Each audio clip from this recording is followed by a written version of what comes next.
Ils m'ont jeté dehors le soir de l'obtention de mon bac et m'ont dit que je ne ferais jamais rien de ma vie. Je peux encore sentir la brûlure de cette phrase, assez vive pour séparer la personne que j'étais de la femme que j'allais devoir devenir. Je suis parti avec une valise, ma robe trempée par l'orage et une promesse faite à moi-même, survivre d'abord, s'élever ensuite.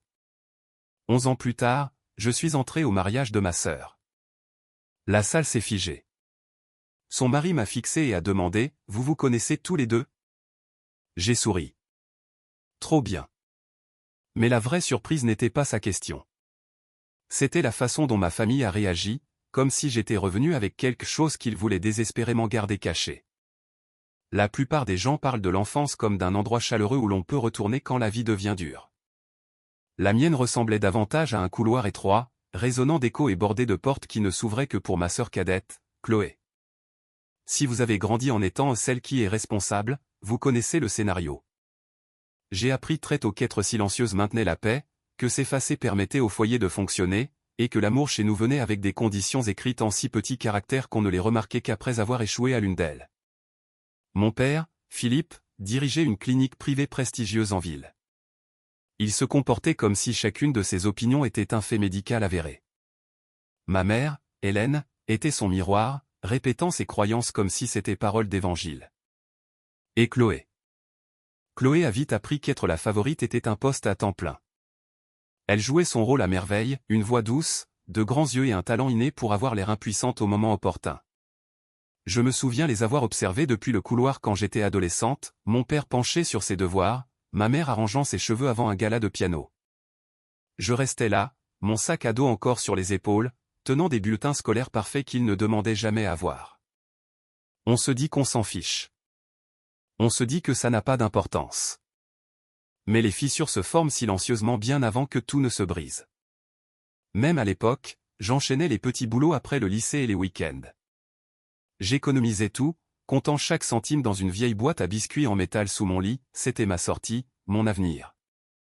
Quand ma lettre d'admission en médecine est arrivée, j'ai pleuré sur le parking du supermarché où je faisais la mise en rayon. Chloé, elle, a eu droit au ballon, au gâteau et à un dîner de famille pour une réussite mineure. Je me suis dit que c'était bon. Je me suis dit que l'équité était un luxe que certains d'entre nous ne pouvaient simplement pas s'offrir. Antoine est entré dans ma vie des années plus tard, alors que je travaillais de nuit à l'accueil d'un hôpital tout en étudiant entre deux dossiers de patients. Il était interne à l'époque, vif, bienveillant, remarquant toujours quand je n'avais pas mangé ou quand je m'étais endormi sur mes notes. Il n'a pas posé de questions sur ma famille au début, sentant peut-être que la vérité vivait derrière une porte verrouillée. Léo est arrivé après ça, un miracle enveloppé de rire et de doigts collants, un rappel que je pouvais construire quelque chose de meilleur que ce dont je venais. Pendant longtemps, j'ai évité tout ce qui portait le nom de famille Moreau. Les photos de famille, les réunions de fête, et même le quartier chic où se trouvait leur clinique. Mais le faire-part de mariage a tout changé. Pas parce que je voulais les revoir, mais parce que l'enveloppe contenait un poids que je ne pouvais nommer. Et au fond de moi, je savais qu'entrer dans cette salle de réception signifierait ouvrir une porte que j'avais gardée fermée pendant plus d'une décennie. 11 ans plus tard, je suis entré au mariage de ma sœur. Si le passé avait une température, la salle de bal avait exactement celle-là. Trop lumineuse, trop polissée, trop impatiente de prétendre que rien ne s'était jamais passé. Les lustres jetaient de l'or sur les sols en marbre, et les invités en costumes élégants déambulaient comme s'ils faisaient partie d'une scène mise en scène pour un magazine de société. Je suis resté à l'entrée un instant, lissant le devant de ma robe, calmant ma respiration. Antoine a posé une main rassurante dans le creux de mon dos, et Léo a serré mes doigts, tendant le cou pour voir l'imposante pièce montée à l'autre bout de la pièce. « Maman, on connaît des gens ici ?» a-t-il chuchoté. Seulement des fantômes, ai-je pensé. Nous avons avancé, et les conversations ne se sont pas arrêtées, mais elles ont changé subtilement, comme des rideaux qui attrapent un courant d'air. Les visages se tournaient, les yeux s'écarquillaient. C'était subtil, mais je le sentais. La reconnaissance se propageait par petites vagues. Quelques médecins se sont arrêtés au milieu de leurs phrases en repérant mon nom sur les marque-places près de l'entrée. J'étais habitué à cette réaction dans les cadres professionnels, mais pas ici, à un mariage où ma propre famille avait juré que je ne serais jamais rien de plus qu'un échec. Chloé est apparue la première. Elle s'est tournée vers moi avec l'expression exacte dont je me souvenais de notre enfance. La surprise fondant en calcul. Le calcul durcissant en panique. Sa robe blanche scintillait sous les lumières, mais ses épaules se sont tendues, et le sourire qu'elle essayait de former vacillait comme un ruban mal noué. Camille. A-t-elle soufflé, comme si dire mon nom pouvait invoquer un jugement dernier qu'elle n'était pas prête à affronter. Derrière elle, mes parents se sont figés. La mâchoire de Philippe s'est serrée, et la main d'Hélène a volé à son collier, un geste qu'elle utilisait toujours quand elle était prise au dépourvu, comme si s'accrocher à ses perles pouvait réécrire l'histoire. Pourquoi? Pourquoi es-tu ici? A chuchoté ma mère. J'ai légèrement soulevé l'invitation. J'ai été invité. Avant qu'il ne puisse répondre, un mouvement s'est fait sentir à côté de Chloé. Un homme s'est avancé, épaules larges, soigné, le genre d'assurance posée qui vient d'années de formation médicale. Raphaël, son mari, le marié. Il m'a étudié avec le calme analytique de quelqu'un formé pour lire les gens en quelques secondes. Ses yeux ont navigué de mon visage au petit badge nominatif accroché à ma pochette, et quelque chose s'est aiguisé dans son expression. Vous vous connaissez tous les deux, a-t-il demandé, regardant tour à tour ma famille et moi, qui semblaient soudainement se tenir sur de la glace en train de craquer. La question a frappé un accord silencieux à travers la pièce. Chloé s'est raidie. Mes parents ont blêmi. Les invités à proximité ont ralenti le pas. L'air s'est resserré, dans l'attente. J'ai senti la vieille douleur tirer sur mes côtes, le souvenir de la pluie, le claquement d'une porte, les mots qui s'étaient gravés en moi la nuit où il m'avait chassé. Mais sous cette douleur se trouvait quelque chose de plus stable, de plus fort, la femme que j'étais devenue. J'ai souri. Trop bien. Raphaël a cligné des yeux, confus, et dans cette minuscule hésitation, j'ai vu le premier fil se défaire. Les doigts de Chloé se nouaient dans le tissu de sa robe. Les lèvres de ma mère se sont entr'ouvertes comme si elle voulait intervenir, mais elle n'avait aucun script préparé pour ce moment. Antoine s'est penché plus près. Ça va, a-t-il murmuré. Je vais bien, ai-je dit. Et pour la première fois depuis longtemps, c'était vrai. Parce que je pouvais sentir quelque chose changer. Pas bruyant, pas chaotique, mais calme et inévitable, comme la pression s'accumulant sous du verre. Et au fond, je savais que ce n'était que le début. Chloé a essayé de récupérer la situation en premier. Elle a laissé échapper un rire tremblant, le genre qu'elle donnait au professeur quand elle n'avait pas lu les chapitres assignés. On ne s'est juste pas vu depuis des lustres, a-t-elle dit, cherchant le bras de Raphaël comme si elle avait besoin d'une encre. Raphaël ne s'est pas penché vers son contact. Au lieu de cela, il a continué à m'étudier avec le genre de curiosité qui rendait Chloé visiblement mal à l'aise. Ton nom de jeune fille est Moreau, a-t-il dit pensivement. Le sien aussi. Mais elle ne l'a jamais mentionné. Elle n'aime pas parler du passé, a coupé ma mère sèchement. Aujourd'hui est un jour heureux. Concentrons-nous là-dessus. Mais sa voix tremblait, et Raphaël l'a remarqué. Il s'est tourné vers Chloé à nouveau, plus lentement cette fois, plus délibérément. Pourquoi tu ne m'as pas dit que tu avais une grande sœur? Chloé a ouvert la bouche, l'a refermée. L'a rouverte. Ça n'est juste jamais venu sur le tapis. La réponse faible a flotté entre eux comme de la fumée. Antoine a serré ma main. Quelques invités proches ont arrêté de faire semblant de ne pas écouter. Je n'avais pas besoin de vengeance. La vérité faisait le travail pour moi. Un serveur est passé avec un plateau de champagne. J'ai pris une coupe, laissant le pied froid se poser entre mes doigts pendant que je regardais les trois, ma sœur, ma mère, mon père s'agiter sous le poids d'une histoire qu'ils avaient passé plus d'une décennie à essayer d'enterrer. Philippe s'est finalement avancé. Camille, a-t-il dit d'une voix basse destinée uniquement à moi, mais trop cassante pour rester contenue. Je ne sais pas ce que tu essaies de faire, mais ce n'est pas l'endroit. Ce vieil instinct, celui qui me faisait autrefois rétrécir, m'excuser, me replier sur moi-même, a vacillé un instant, puis est mort. Je n'essaie rien du tout, ai-je dit. J'assiste simplement au mariage auquel j'ai été invité. Pendant une seconde, il a eu l'air de vouloir exploser. Puis il a surpris Raphaël en train de l'observer, s'est recalibré et a forcé un sourire si tendu qu'il en paraissait douloureux. Prenons tous une respiration, a dit Raphaël prudemment. Je suis juste surpris. Chloé m'a dit qu'elle avait géré la clinique familiale seule pendant des années, que ses parents dépendaient d'elle, qu'elle était la seule à être restée. Mes sourcils se sont soulevés d'une fraction. C'est ce qu'elle a dit? Chloé a pâli. La pièce semblait changer autour de nous. De minuscules changements de posture. Des regards échangés, des murmures qui se forment. Le calme imperturbable d'Antoine à mes côtés est devenu une force d'ancrage. Léo a tiré sur ma robe. Maman, je peux avoir du gâteau maintenant? Bientôt, ai-je chuchoté. Chloé s'est approchée, sa voix baissée en un sifflement que seul moi pouvais entendre. Pourquoi tu fais ça? Pourquoi venir maintenant? Je ne savais pas que j'avais besoin de ta permission, ai-je répondu. Ses yeux se sont remplis de panique, pas de culpabilité. De la panique. Le genre qu'une personne ressent quand la façade glisse et qu'il ne reste plus rien à quoi se raccrocher.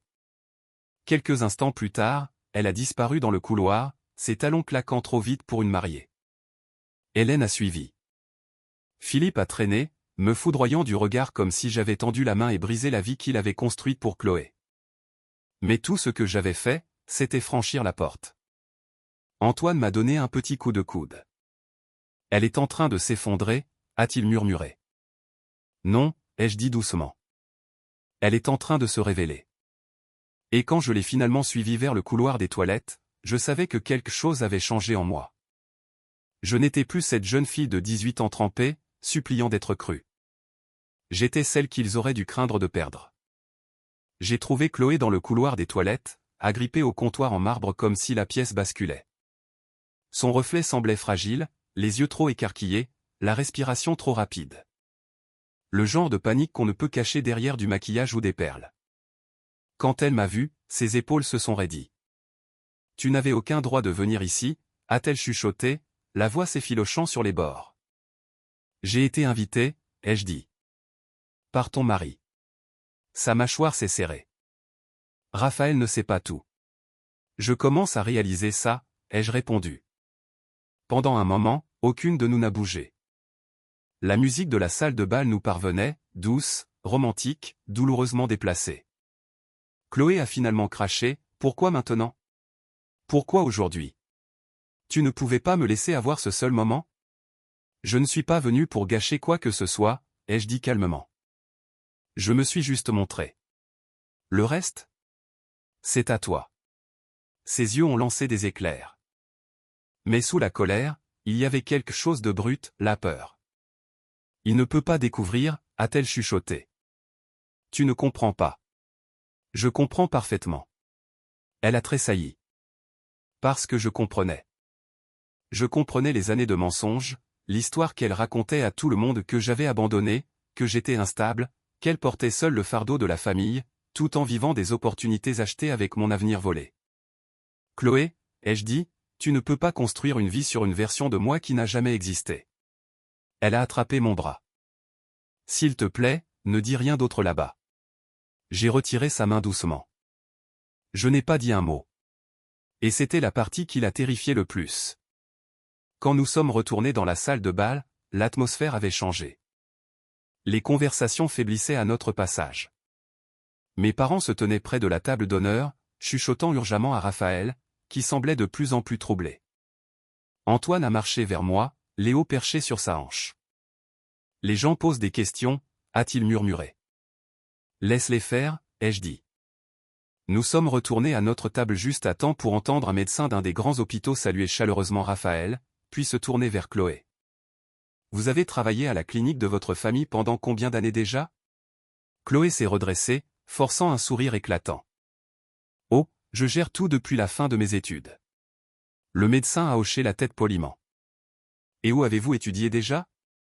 Je me souviens que Raphaël a mentionné une grande école. Chloé a coupé rapidement. J'ai suivi un cursus spécialisé. Le médecin a marqué une pause. Vraiment? J'ai collaboré avec le corps professoral là-bas pendant 5 ans. Je ne me souviens pas de ce programme. Raphaël s'est raidi à côté d'elle. J'ai senti le moment où le fil a cassé. Il s'est tourné vers elle lentement. Chloé, quels professeurs ont supervisé ton programme? Les lèvres de Chloé se sont ouvertes sans aucun son. Philippe est intervenu. C'est ridicule. Aujourd'hui est supposé être un jour de joie. Hélène a placé une main tremblante sur son bras. Ne faisons pas ça ici. Mais Raphaël ne les écoutait plus. Son attention était verrouillée sur sa mariée. Tu as menti, a-t-il murmuré. As-tu même fait ses études? Le souffle de Chloé s'est coupé. La salle est tombée dans un silence si absolu qu'on aurait dit que la gravité avait changé. Je ne me suis pas avancé. Je n'ai pas interrompu. J'ai simplement regardé, de la même manière qu'un témoin regarde un bâtiment vaciller avant de s'effondrer sous ses propres poutres défectueuses. Raphaël a expiré brusquement. Chloé, qui est-elle vraiment? Il a fait un signe de tête vers moi. Tu as dit qu'elle était instable. Tu as dit qu'elle avait coupé les ponts avec la famille. Tu as dit que j'étais obligé de... Chloé a craqué, les mots dégringolants. Si je ne l'avais pas fait, il l'aurait regardé elle, pas moi. Tu ne sais pas ce que c'était. Sa voix s'est brisée. Et soudain, elle n'était plus en colère. Elle s'effondrait. Elle a toujours été plus intelligente, a chuchoté Chloé. Toujours. Tout le monde la favorisait. Me favorisait, ai-je répété doucement. Chloé, ils m'ont jeté dehors. Et voilà. La vérité qu'elle n'avait jamais voulu voir reconnue. Pas publiquement, pas avec des témoins qui s'en souviendraient. Philippe s'est précipité en avant. Ça suffit. Tu ne vas pas voler l'attention le jour de ta sœur. J'ai soutenu son regard calmement. Ce n'est pas moi qui attire l'attention. Raphaël lui a fait face. Est-ce vrai? L'avez-vous mise à la porte le soir de son diplôme? Les narines de Philippe se sont dilatées. Elle était ingrate. Elle refusait d'aider à la clinique. Elle. Ce n'est pas ce que vous m'avez dit, a dit Raphaël calmement. Vous avez dit qu'elle était partie parce qu'elle ne pouvait pas gérer les responsabilités. Chloé a serré les yeux très fort. J'ai senti mon propre pouls se stabiliser. Ce n'était pas une vengeance. C'était une révélation. En fait, a continué Raphaël, les registres de votre clinique ne correspondent pas à ce que Chloé m'a raconté. J'ai vu son nom listé seulement comme réceptionniste. Rien de plus. Hélène a pâli. Philippe a fait un pas tremblant en arrière, et juste comme ça, la structure qu'ils avaient bâtie, le récit dont ils dépendaient depuis 11 ans a commencé à s'émietter. Raphaël s'est tourné vers moi. Et vous? Votre nom apparaît sur les anciens systèmes administratifs, les journaux de formation, la correspondance de facturation. Pourquoi seriez-vous listé là? J'ai soutenu son regard. Parce que j'avais l'habitude d'aider à faire tourner l'endroit. Le souffle de Chloé s'est bloqué. Je ne pensais pas que tu te souviendrais de ça. Je me souviens de tout, ai-je dit. Il n'y avait aucune colère dans ma voix, seulement la vérité. Et cette vérité a attiré tous les regards de la salle. Raphaël avait l'air dévasté. Pourquoi me cacher ça? Des larmes coulaient sur les joues de Chloé. Je ne voulais pas te perdre. Tu m'as perdu au moment où tu as menti, a-t-il dit. Il s'est éloigné d'elle de quelques centimètres seulement, mais assez pour que tout le monde le voie. Une onde de murmures a parcouru la salle. Léo a tiré ma main. Maman, tu es fâchée contre cette dame. Je me suis agenouillé. Personne, je suis juste triste. Il a hoché la tête solennellement. Les gens ne devraient pas mentir. Raphaël s'est approché de moi lentement. Camille, a-t-il dit, sa voix basse mais ferme. Combien de ce qu'ils m'ont dit sur vous était faux? La majeure partie, ai-je répondu. Philippe s'est jeté en avant. N'écoutez pas ça. Il n'a pas fini. Un homme du bureau des inspecteurs de l'URSSAF et de la sécurité sociale était entré dans la salle de bal, une de ces figures silencieuses qui traquaient les incohérences financières que j'avais signalées des mois plus tôt, sans malveillance, sans commentaire, juste des faits. La vue de cet homme a rendu Philippe rigide. Hélène a vacillé. Chloé a laissé échapper un petit son brisé. Je n'ai pas bougé, je n'ai pas parlé, je n'ai pas souri. La justice n'arrive pas toujours bruyamment. Parfois, elle franchit la porte et reste simplement là assez longtemps pour que les coupables se reconnaissent. Philippe a dégluti difficilement. C'est un événement privé. L'inspecteur a parlé calmement. Je ne perturberai pas la réception. Je suis ici uniquement pour remettre des documents concernant les pratiques de facturation de la clinique. Ils doivent être examinés rapidement. Il a tendu l'enveloppe. Personne ne l'a prise. Finalement, je l'ai fait. Pas pour la réclamer, juste pour la tendre à Philippe. Tu devrais ouvrir ça, ai-je dit doucement. La salle était si calme que je pouvais entendre le tremblement fragile du papier alors qu'il le prenait. Antoine s'est mis à mes côtés, sa présence chaude et rassurante. Léo s'est blotti contre mes jambes, sentant la tension mais ne la comprenant pas tout à fait. Raphaël m'a regardé avec quelque chose qui ressemblait à du respect adouci par le regret, aiguisé par la vérité. Et Chloé. Elle s'est effondrée sur une chaise, sa robe s'étalant autour d'elle comme un rideau tombé, les mains tremblantes alors qu'elle fixait la vie qu'elle avait bâtie sur des morceaux empruntés. Je n'ai pas ressenti de victoire. J'ai ressenti une libération. Raphaël a expiré une fois de plus. Vous vous connaissez tous les deux, a-t-il chuchoté à nouveau les mêmes mots que plus tôt, mais chargés d'un sens très différent. J'ai souri doucement. Trop bien. Et cette fois, la salle a compris exactement ce que cela signifiait. Le mariage s'est terminé dans un silence qu'aucune musique ne pouvait réparer. Les invités sont sortis en dérivant avec des voix feutrées, jetant des regards qui contenaient à parts égales sympathie et incrédulité. Antoine nous a ramenés à la maison, sa main posée sur la mienne, m'ancrant d'une manière que mon enfance n'avait jamais faite. Léo s'est endormi sur la banquette arrière, sa petite respiration régulière et sans trouble. Dès le lendemain matin, l'enquête sur la clinique s'est intensifiée. Je n'ai pas poussé les choses. J'ai simplement répondu à la demande de vieux dossiers, rien de plus que la vérité qu'il m'avait autrefois forcé à porter seul. Les conséquences leur appartiennent. Une semaine plus tard, Raphaël m'a contacté, pas pour le drame, mais pour clore le chapitre. Il s'est excusé d'avoir cru la version de moi qu'on lui avait servie. J'ai accepté, pas parce qu'il le méritait, mais parce que je n'avais plus besoin de rien du passé. La vie s'est installée dans quelque chose de plus doux. Mon cabinet semblait plus léger, mon jardin plus lumineux. Antoine et Léo passaient les week-ends à construire des maquettes de fusées sur la terrasse pendant que j'examinais des propositions pour un fonds de bourse d'études, créé pour des étudiants qui, comme moi, n'avaient aucun filet de sécurité. Je n'ai pas pardonné à ma famille. Je ne les ai pas haïs non plus. Je les ai simplement laissés devenir ce qu'ils avaient toujours été, un chapitre que j'avais déjà dépassé. Parfois, la justice n'est pas bruyante. C'est la certitude tranquille que vous êtes parti entier alors que la vérité a finalement rattrapé les gens qui ont essayé de vous briser. J'ai construit une vie qu'ils ne peuvent pas toucher, une famille qu'ils ne peuvent pas réécrire, et un avenir qui n'appartient qu'à nous.